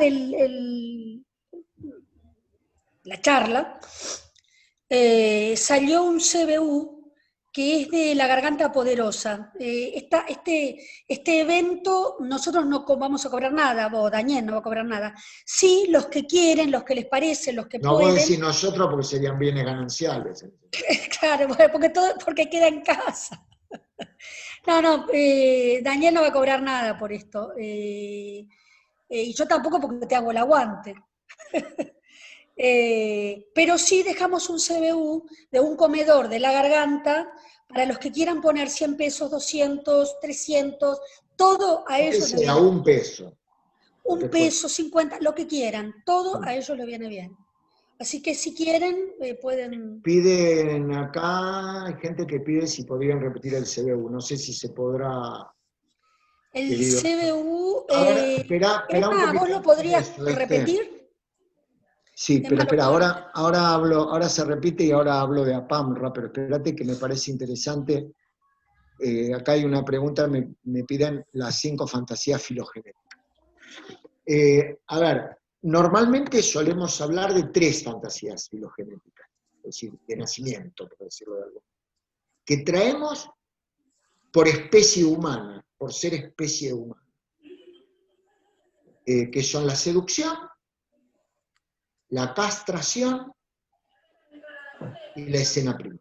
La seducción será atraído por la castración, es en relación a un padre, el tema del padre de la horda, un padre primitivo que va a poder con nosotros, se va a terminar ligando luego en Adler al complejo de inferioridad, etc. Freud lo desarrolla en el 13, en Tótem y Tabú. Y escena primaria. La escena primaria es la visualización, que puede ser por la vista, o por la escucha, del coito entre los padres. Es decir, que los niños nacen con una concepción, o si quieren preconcepción, del coito entre los padres. Esas son las 3 que habitualmente se utilizan. Cuando uno va a las conferencias del 16, 17, se encuentra con que aparecen otras 2 fantasías que se ven mucho en los sueños. La vivencia en un útero materno, o sea que uno vivió en un útero materno, que va a ser la madre de una pulsión que habla Freud en el libro del chiste, que es la pulsión de contractación, nadie habla de esto, que es la pulsión social, a estar juntos, a agregarnos entre nosotros, los seres humanos. O sea, como les decía, ¿no? Útero materno, seducción, castración, escena primaria, útero materno, ¿sí? Vivencias, o sea, que retornan, ¿no? Por ejemplo, estar en un espacio cobijado dentro de un útero materno, y novela familiar. O sea que todos pertenecemos también a un núcleo. Es muy raro, ¿no? Estas 2 últimas no se nombran nunca. Y serían como esto de estar en comunión con un otro, colectivamente, en vínculo, digamos así, ¿no? Como me enseñó Julieta, esto de que estar, ¿cómo era que me dijiste? Estar desconectado no es estar desvinculado, ¿cómo era? No me lo haces acordar. ¿Lo de aislados? ¿Aislados o en aislamiento? Claro, cuando hablamos por el tema del aislamiento. Claro, eso, de que estar en aislamiento no es estar aislados. Claro, sí, y que tampoco es no tener vínculo, digamos, ¿no? Me parece que ese es el sentido, ¿no? Bueno, no sé si contesté lo que... Aislamiento físico y no social, ¿no? Ahí está, exactamente, porque el aislamiento emocional. Ahora, también hay un tema que nos hace falta a todos, la piel del otro, el contacto, eso es así. Bueno, pero ¿qué va a ser? Freud hablaba de pulsiones de autoconservación y pulsiones sexuales. Las pulsiones de autoconservación, si tenés sed, tenés que tomar líquido, no hay vuelta. Y si te vas a morir, te tenés que aislar. No hay vuelta que dar. ¿Qué vamos a hacer? APAMRA es una idea por ahora que estamos haciendo junto con Emma, con Estela y con algunos colegas muy queridos también. Tenemos muchos colegas queridos, pero tuvimos que elegir Claudia Roqueta, tuvimos que elegir otros colegas más, digamos, Lohmann, en fin. Y es un proyecto que nosotros tenemos destinado a asistir a pacientes hispanoparlantes en el exterior, que vivan en el exterior.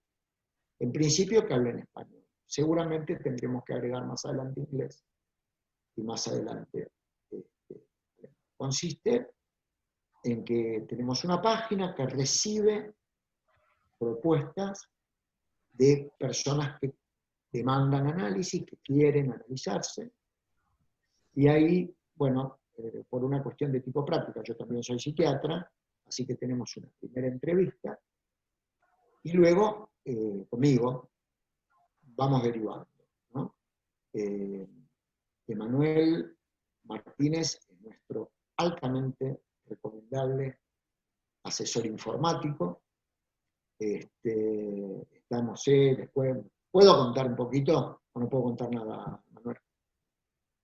¿Puedo contar un poquito?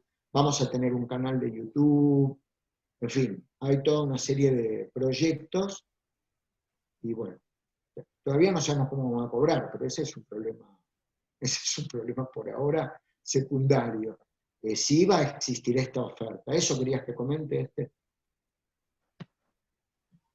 Bueno, espero que se hayan sentido cómodos. A ver, esperen.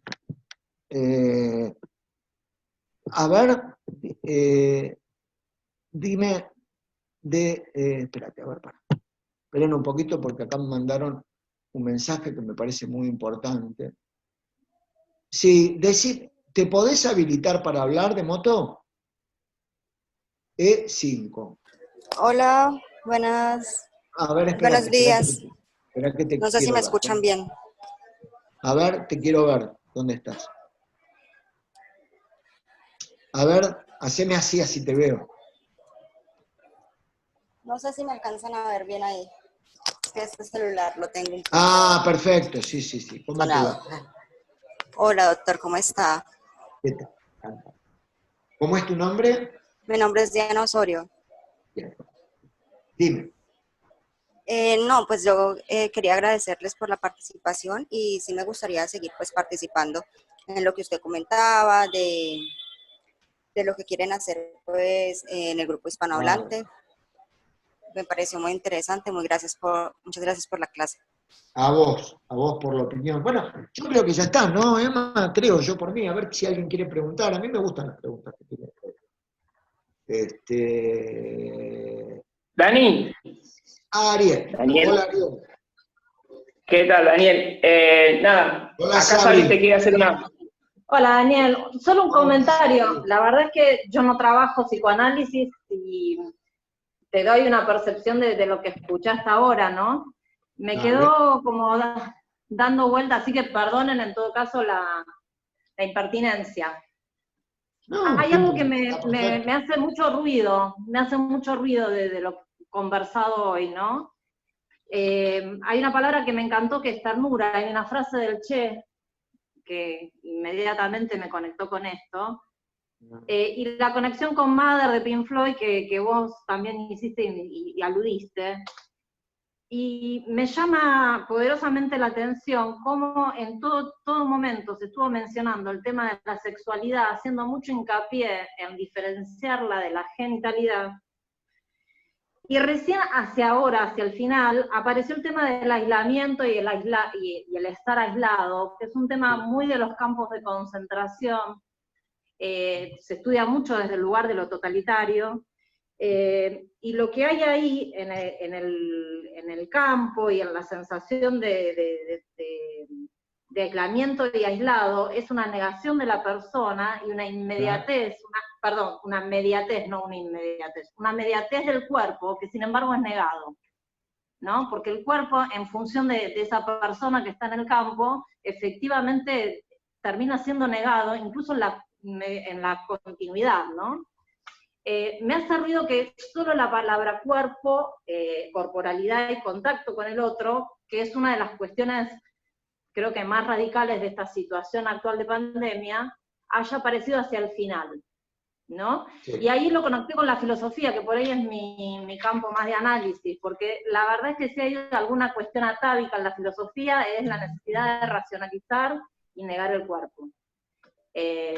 Solo un comentario, porque es lo que me viene... No, está muy bien. Hay que hacer una pequeña... Me encantó la pregunta, te voy a recomendar un texto de un autor inglés que se llama Christopher Bolas, con doble L, que se llama, yo lo tengo, si vos querés después te lo envío, se llama Estructura de la Maldad, en donde Bolas plantea 8 modalidades de expresión de la maldad. Y no habla de un acto de maldad, sino que habla de como la maldad como un hecho que de algún modo se independiza del sujeto. La maldad en sí. Cuerpo. Pescaste justo el tema, la verdad. No, la verdad que no me asombra, pero pescaste justo el tema, porque el tema del cuerpo es el tema, quizás sea el tema más controvertido del psicoanálisis. Hay una confusión enorme entre 2 conceptos que son cuerpo y soma. Ambas con 2 raíces etimológicas distintas. Corper y somatic, me pasa lo mismo que al principio, no sé pronunciar alemán. Pero sí tengo muy en claro que el cuerpo es un cuerpo representacional. Cuando hablamos de cuerpo psíquico. Si querés, podemos incluir a cada uno de nuestros órganos, los brazos, etc., siempre y cuando incluyamos también la historia de esa parte del cuerpo respecto de nuestra vida. Una mano alberga mucho más cosas que 5 dedos, digamos. Es toda una historia. Cada cual tiene su historia. Esto es cuerpo y soma.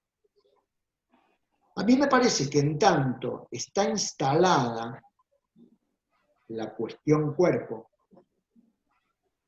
que hay preguntas, todas las preguntas del psicoanálisis terminan en el cuerpo y empiezan en el cuerpo. Empieza. No hay psicoanálisis sin cuerpo. Algunos quieren descorporizar el psicoanálisis, pero el psicoanálisis es el cuerpo, es el estudio del cuerpo. A lo que voy es a que, ¿cómo tolerar esto? La verdad, lo que te tendría que contestar es que no tengo la menor idea porque tomo tu comparación con los campos de concentración, no creas que la olvido. Pero, por ejemplo, esto de estar aislados, me parece que es un tema somático, por empezar. O sea, no podemos estar en contacto somático. Pero sí me parece que en tanto tengamos bien establecido en nuestro cuerpo el contacto con el otro, por supuesto que no es una sustitución ni una especie de, ¿cómo te puedo decir?, de aplacamiento de ansiedades, pero cuanto mejor esté instalado el contacto psíquico con el otro, ¿sí?, podemos esperar un ratito más para el contacto somático. Te voy a contar una anécdota. Ya antes de que se instalara acá la última cuarentena, vino a visitarme aquí mi hija, un ratito, barbijo, lejos, hacía 2 meses. Justamente, no sé si está Diana por ahí, habíamos llegado hacía poquito tiempo con Estela de Colombia. Se armó la cuarentena y nos vino a visitar. Y la verdad que yo no podía no besarla, y ella no podía no besarme, estábamos así. Bueno, ¿sabés lo que hice? Me puse un poquitito de alcohol en el brazo, ella me dio un beso, le puse un poquitito de alcohol en el brazo. Ese es el soma, el deseo, el soma. Pero hay una cierta satisfacción que uno encuentra en el bienestar del otro, en el que... Bueno, cuando uno no puede lograr eso, está bueno llamar análisis, digamos. Creo que compartimos, ¿no? Todo lo otro de la destrucción absoluta del hombre por el hombre, porque no nos tenemos que ir a la Alemania nazi. Con ir a los campos de concentración que hubieron en la Argentina, nos tendría que alcanzar. Pensar esto de la destrucción del hombre por el hombre necesariamente requiere de la cuestión de 1920, de más allá del principio del placer, con la pulsión, ¿sí? O como le gusta llamarla Estela, o instinto de muerte, como le gusta llamar. ¿Sí? Y acá hay algunas preguntas más, pero no sé si... Emma, ¿no? Ah, bueno. No, sino que la gente está agradeciendo Bárbaro. Sí, esperando nosotros más o menos de acá a el un próximo mes encuentro. vamos a preparar un nuevo intercambio, si quieren, ¿les parece? Sexualidad infantil. Sí, a mí... sí, bueno, me parece que sería importante explicar un poquito más de soma y de cuerpo. Bueno, acá hay una pregunta. A ver, contestame, yo te hago una pregunta. Mira, acá dice una chica, Marcela, por favor, dejo un tema para futura charla. Enfermedades Marcela, psicosomáticas. ¿estás por ahí? Marcela Véspoli, ¿estás por ahí? No, hay mucha gente que ya se retiró. Bueno, sí, psicosomática lo discutimos si quieren en otro momento, no es un tema fácil de hablar, todos sabemos que están las concepciones de Martín Dusan acerca de lo que se llama el pensamiento operatorio, tenemos que ver esto de la constitución de la representación y la alienación de la representación respecto a su quantum de afecto, es decir, a la cantidad de libido que le inviste y queda como huella, y entonces esa libido va directamente al soma. ¿Por qué? Porque no es tramitable en términos representacionales. André Green, que quien me conoce sabe que es mi autor preferido, después de Freud, lo plantea claramente cuando hay ausencia de palabras, uno de los destinos, digamos así, de los destinos libidinales, tanáticos, es el soma. No dice el cuerpo, porque el cuerpo es representacional.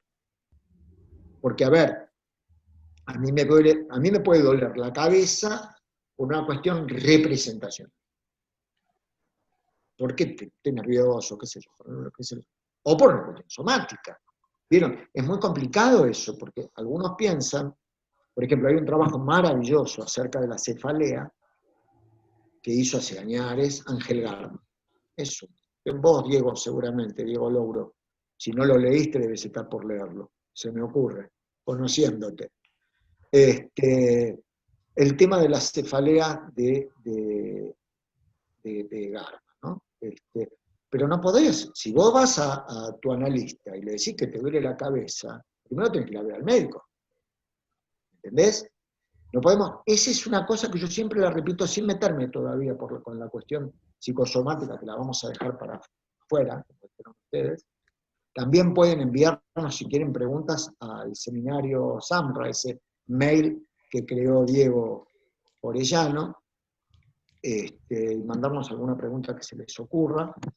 Pero yo lo que les quiero decir es que es una forma de expulsión al soma del conflicto. Cuando el conflicto es intramitable, cuando hay cierto déficit representacional, va al soma o al acto, el accidente que nombraba o el acting out, digamos, ¿no? O el pasaje al acto, que hay que tomarlo de la teoría lacaniana como que...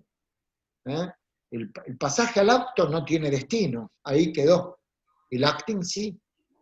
El acting igual es cuando... te estás metiendo, me parece a mí, en muchos temas que creo yo necesitarían ser explicados con un poco más de profundidad. Sí, seguro. Seguro, Yo quiero dejarles este concepto, que una cosa es el cuerpo y otra cosa es el soma. Entonces, cuando estamos hablando de enfermedades psicosomáticas, no estamos hablando del cuerpo. Cuando estamos hablando del cuerpo, estamos hablando, por ejemplo, de los casos que decía Daniel, de Ana, de Cecilia, ahí está el cuerpo, ahí se ve bien el cuerpo, porque está libidinizado el cuerpo. En la cuestión de la neurosis, perdóname, en donde pueden haber situaciones del orden de lo que estamos hablando, de lo representacional del cuerpo, si ustedes quieren. Y alguno podría discutirme algo, porque yo recién dije, sí, en lo neurótico, no, pero también pueden haber situaciones de psicosomática, las alergias, hay montones de cuestiones para poder pensar qué se descarga, más allá del factor objetivable, físico. ¿Me explico? ¿Qué se descarga? ¿Qué va ahí al soma? ¿Sí? Bueno, yo creo que ya estamos. A ver, sí, una cosa. Hay una chica que pregunta, Gisela, que si la clase va a estar disponible en alguna plataforma porque está siendo grabada. Eso no sé, fíjate vos, Dani. Lo Y charlamos Emma, por seminario, Samra, pero espérate, perdóname un segundito, Gisela. Quiero dialogar un cachito, ya ahora te digo. Quiero dialogar con Cristina Struch. Aprendí tu apellido. ¿Qué tal? Nada, me quedé pensando, ¿no? La sexualidad que planteabas, digo, el concepto de sexualidad, sería como estructurante del psiquismo. Y si estructura el inconsciente o es un elemento más del inconsciente que da armado a la estructura. Qué bueno lo que preguntas. buena pregunta. La sexualidad, digamos así, está muy bueno porque permite hacer un ordenamiento. Hay una serie de conceptos psicoanalíticos. Mira, yo hace un tiempo, cuando armamos la página de conceptos psicoanalíticos sobre el Moyano, la habíamos llamado conceptos psicoanalíticos básicos. Después, como un entrañable amigo tenía, sin haberlo hablado nunca, ninguno de los dos entre nosotros, habría una página llamada Conceptos Básicos del Psicoanálisis, me pareció correcto, por una cuestión de lugares, que yo cambiara el nombre y le pusimos Conceptos Psicoanalíticos sobre el Moyano. Lo que queda claro es que hay conceptos que son básicos y son interdependientes. El concepto de inconsciente sexual, el concepto de sexualidad infantil, el concepto de transferencia, que a mí me parece el más importante de todos los conceptos técnicos. Se puede hablar de técnica, además creo que todo confluye allí. Respecto de lo que vos planteás, está complementado y no es sustituible el uno por el otro, porque son totalmente complementarios. Uh-huh. La idea de estructura, me parece que hay que clarificarla, porque una cuestión es la conceptualización estructural que viene del estructuralismo de Lévi-Strauss, que toma Lacan, que ya es una concepción muy atendible, respetable, pero no es el concepto de estructura que tenía Freud. Porque cuando habla de estructura, Freud habla del modelo que yo les dije que era el cuarto. Es el modelo del yo y el ello, en donde pasa de un modelo de instancias a un modelo de estructura. Si vos me preguntás respecto del amor de la madre como estructurante, te acepto la palabra estructurante, no voy a debatir esa palabra en particular, me parece que no tendría sentido, pero lo que yo creo que es central y es fundamental la madre, pero la madre es una función, ¿se entiende? La madre en tanto función, esto es lo importante. La madre como función materna. Después vamos a charlar un día más función paterna, función materna. Pero, ¿me entendés? O sea, estructurante de algo que viene preestructurado, porque las zonas erógenas están dispuestas a ser abiertas. A mí no me gusta tanto correr al sujeto humano de su origen animal. ¿Me entendés? Porque viene preestablecido, hay un código QR que ya traen, ¿viste? Mirá que se me acaba de ocurrir, nunca se me había ocurrido. Ahora con este tema de las computadoras, vos tenés la culpa, Manuel. ¿Viste cuando uno instala el Google, ¿cómo se llama? WhatsApp Web, el WhatsApp Web, que si uno tiene un teléfono, para activarlo le tenés que poner la camarita para que pase por... Bueno, un poco es así más o menos la sexualidad humana. Porque ya está predispuesto. Y la madre despierta, lo puede despertar, ahí nos metemos en otro tema, porque como ven, es arborizado el psicoanálisis, más que yo inclusive. Se va, digamos, ¿no? por las ramas. Pero, digamos, ahí tenés el tema que tomaba Bowlby de las discarencias afectivas. La madre en déficit puede ser también una madre en exceso. Y puede no ser la madre. ¿Me entendés lo que te digo? Tengo una situación clínica, voy a contarla así muy por encima, y un paciente que fue deprivado de la presencia materna, apenas nació, porque la madre tuvo un problema muy serio, mental, debió ser internada, y lo crió su abuela en los primeros momentos. La cosa es que al poco tiempo, la abuela, a ver si les gustan los actings acá y los pasajes al acto lo van a entender perfecto, el marido de la abuela, el abuelito de esta persona, tenía un basural. Un basural, trabajaba de eso, en una determinada parte del interior de la Argentina, un basural. Y la señora fue y se quemó viva, a lo bonzo, en el basural. Entonces perdió, ¿cuántas veces perdió a la madre? ¿Se entiende lo que quiero decir? Porque la abuelita cumplió la función, el olor, el tacto, la respiración, el ritmo cardíaco, las palabras, los besitos, las caricias de la mamá, de la abuelita. O sea, ¿cómo se constituye ahí esa función materna? ¿Entendés lo que te quiero decir? Sí, o No sé como el si- niño hospitalizado, que queda hospitalizado y hay muchos y ninguno, salvo que Por alguno eso te cumple digo, como... claro, porque el exceso, por ejemplo, en la sobreprotección, cuando vieron temas que hablamos permanentemente y nos preguntan, la sobreprotección, y al sobreprotegido, ¿quién lo protege de quién lo sobreprotege? Es un problema. Eso también es trauma. La falta de afecto, el exceso de afecto, o un afecto fuera de timing, ¡ay, me saqué un 10! ¿Y qué novedad es esa? Si ya me tenés acostumbrado, ponele. Eso es una discarencia afectiva. Eso es trauma. Eso hay que laburarlo, porque a cualquiera nos puede pasar. Eso nos puede pasar a todos.